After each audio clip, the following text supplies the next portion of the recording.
দিনটা ছিল শনিবার, ঠিক 4টা নাগাদ। এক কাপ চা নিয়ে আমি বারান্দায় যাই। হঠাৎ লক্ষ্য করলাম আজকে আকাশটা অনেক সুন্দর। আকাশটাতে তাকাতেই একজনের প্রতিচ্ছবি আমার চোখে ভাসে।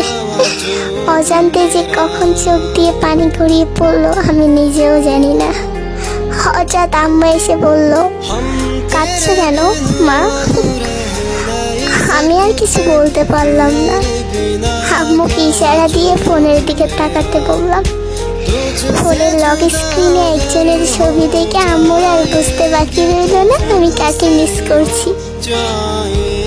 মাথায় হাত বোলাতে বোলাতে আম্মু বলল, মা কাঁদে না, তুমি যদি তাকে ভালোবাসো তার জন্য চোখের পানি না, তাকে ভালোবেসে যাও, কারণ তোমার এই চোখের পানির জন্য ফেরেশতারা তাকে প্রতিনিয়ত অভিশাপ দিবে। তুমি কি এটা চাও যে তোমার ভালোবাসার মানুষটা অসুখে থাকুক? আমার এই কথাটা শুনে যেন আমি চোখ দিয়ে পানি বন্ধ করতেই পারলাম না। নিজের ঘরে এসে গেটটা লাগিয়ে বালিশের তলায় মুখ লুকিয়ে কাঁদতে থাকি। হঠাৎ কখন যে ঘুমিয়ে পড়লাম নিজেই জানি না। যখন ঘুমটা ভাঙলো ফোনে একটা নোটিফিকেশন আসে। নোটিফিকেশনটা ছিল ভি লাইভ।